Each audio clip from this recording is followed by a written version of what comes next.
இன்றைக்கு செவ்ரோன் நகரில் மே 37ஆம் தேதி 25ஆம் ஆண்டு இங்கே நிறைய ஸ்டாண்ட் வைக்கப்பட்டிருக்கு, நிறைய நூல்கள் வைக்கப்பட்டிருக்குது, ஒரு ஈழத்து பெண்மணியின் எழுத்து வைக்கப்பட்டிருக்குது, ஓவியம் வைக்கப்பட்டிருக்குது, வேறு வேறு நிறைய புத்தகங்கள் வைக்கப்பட்டிருக்குது, யாழ் நூலகம் எரிப்பு சார்ந்த செய்திகள் பிரெஞ்சு மொழியில் வைக்கப்பட்டிருக்குது. ஆனால் உங்களுடைய மேசையில் ஒரு வித்தியாசமான ஒரு விடயங்கள் வைக்கப்பட்டிருக்குது. முதல்ல உங்களை பற்றின ஒரு சிறிய அறிமுகத்தோட இந்த நேர்காணலை தொடங்குவோம். சரி, வணக்கம். என்னுடைய பேர் வாசினி. நான் தமிழ் ப்ரௌனிஸ் உருவாக்கி இருக்கிறேன். அது பிள்ளைகளுக்கு விளையாட்டு மூலமாக தமிழை கொண்டு வரதுக்கு ஒரு முயற்சி எடுத்திருக்கிறேன். அதில் முக்கிய காரணம் என் சொந்த பிள்ளைகள் அவைகளுக்கு தமிழ் சொல்லிக் கொடுக்குறதுக்கு ஒரு சுலபமான வழி இளம் வயதில் இருக்க தேடினா கிடைக்கல. அப்போ நானே உருவாக்கி. சிறப்பு சிறப்பு. உண்மையிலேயே இப்படியான வழியால் தான் இனி எங்களோட குழந்தைகளை கொண்டு போகலாம். இரண்டாம் நிலா காட்டி சோறு சாப்பிட்ற பிள்ளைகளெல்லாம் போய் இப்போ இன்டர்நெட்டையும் இணையத்தையும் காட்டி சோறு சாப்பிட்ற தீர்த்த வேண்டிய தேவை வந்துட்டுது. அப்போ அவர்களின் வழியில் தான் நாங்கள் கொண்டு போய் கல்வியையும் கொடுக்கலாம். அதை இளையவர்கள் நீங்கள் அதை புதுசாக உருவாக்க தான் சிறப்பாக இருக்குது. உங்களுடைய இந்த வழியில் ஒரு வழியை எனக்கு சொல்லுங்கள். என்ன நீங்கள் தமிழ் மொழியை ஒரு குழந்தைக்கு தமிழ் படிக்கிற தமிழ் பிள்ளைக்கு என்னென்னு நீங்கள் சொல்லிக் கொடுக்க போறீங்க? ஒரு விஷயத்தை மட்டும். சரி, அப்போ இந்த காட்ஸ் உயிரெழுத்து மெய் எழுத்துன்னு இருக்கு, சரியா? ஆமாம். இது ஒரு பிள்ளைக்கு கொடுத்தா இது அவருக்கு ஒரு விளையாட்டு, சரியா?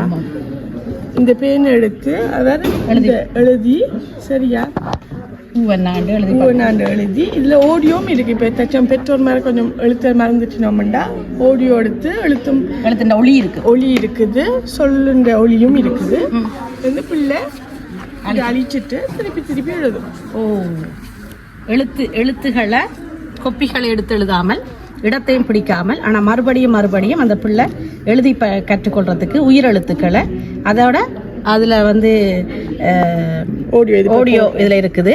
அதோட ஒளியின் சத்தத்தை திரும்பவும் கேட்டு அந்த குழந்தை கற்றுக்கொள்றதுக்கு செய்திருக்கிறா. சிறப்பாக இருக்குது. தமிழ் மொழியில் ஒரு புது வடிவமாக இருக்குது. சிறப்பாக இருக்குதும்மா. வாழ்த்துகள். உண்மையிலேயே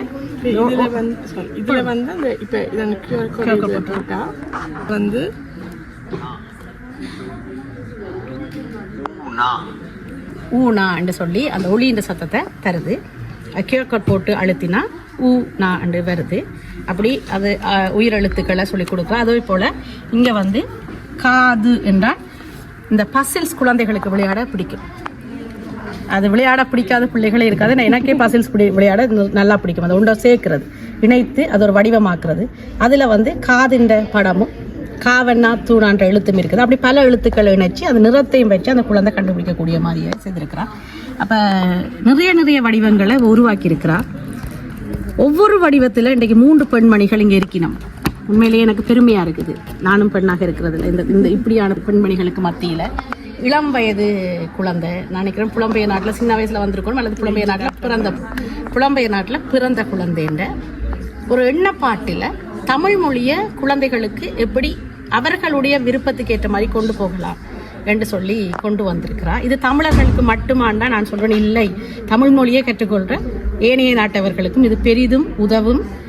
தயவு செய்து உங்களுடைய ஆதரவை இவருக்கு தாங்கோ. உங்களுடைய குழந்தைகளுக்கும் தமிழ் மொழியை இலகுவாக கற்றுக்கொள்ள சிறப்பான வழி செய்திருக்கிறார். அதே போல் இன்றைக்கு நிறைய எங்களுடைய தமிழ் குழந்தைகள் வேற்று நாட்டவர்களை திருமணம் செய்யணும். அவர்களும் தமிழ் மொழியை கற்றுக்கொள்ள ஆசைப்படுகினோம். அவர்களுக்கும் இந்த வழியை கொண்டு போய் சேர்த்தால் இலகுவாக அவர்கள் தமிழ் மொழி கற்கவும் வாய்ப்பு இருக்குது. வேறு ஏதாவது உங்கள் விடயம் சார்ந்து சொல்ல விரும்புகிறீங்களா, அல்லது நீங்கள் வேறு ஏதாவது செயல்பாடுகள் செய்கிறீங்களா? எனக்கு இன்னும் கூட பிள்ளைகளுக்கு இது போய் சேரணும்னு ஆசைப்படுறேன். மேலும் சப்போர்ட் வந்தால் வேறு விளையாட்டுகளும் உருவாக்கி விற்பனைக்கு விடலாம். ஓகே, நான் இவருடைய தொலைபேசி எண் கீழே போட்டு விடுறேன். அவருடைய மெயில் அட்ரஸையும் அல்லது அவருடைய இணையம் இருந்தால் அதையும் கீழே இதில் போட்டு விடுவேன். நீங்கள் அவரோட தொடர்பு கொண்டு உங்களுடைய ஆதரவை கொடுக்கணும் கட்டாயம். ஏன்னு சொன்னால் ஈழத்து குழந்தை, புலம்பெயர் நாட்டில் பிறந்து வளர்ந்த குழந்தை இன்றைக்கு ஒரு சிறப்பான ஒரு விடயத்தை கையாண்டு கொண்டிருக்குது. எத்தனையோ பேர் என்ன வழியில் போயிருக்க தமிழ் மொழியை என்னென்று மற்றவர்களுக்கு கற்றுக் கொடுக்குறது, குழந்தைகளுக்கு கற்றுக் கொடுக்குறதுன்னு செய்திருக்கிறாங்க. பெரிய ஒரு தொழில்நுட்பமான விடயத்தை செய்து போட்டு ஒரு சிம்பிளாக நிற்கிறா இந்த குழந்தை. ஆனால் ஒரு பெரிய ஒரு தொழில்நுட்பமான விடயத்தை டெக்னாலஜி, ஏன்னா இது ஒரு டெக்னாலஜி சிஸ்டத்தில் ஒரு லாங்குவேஜை கொடுக்குற சிஸ்டத்தை செய்திருக்கிறா. வாழ்த்துக்கள் அம்மா, உண்மையாக பெருமையாக இருக்குது.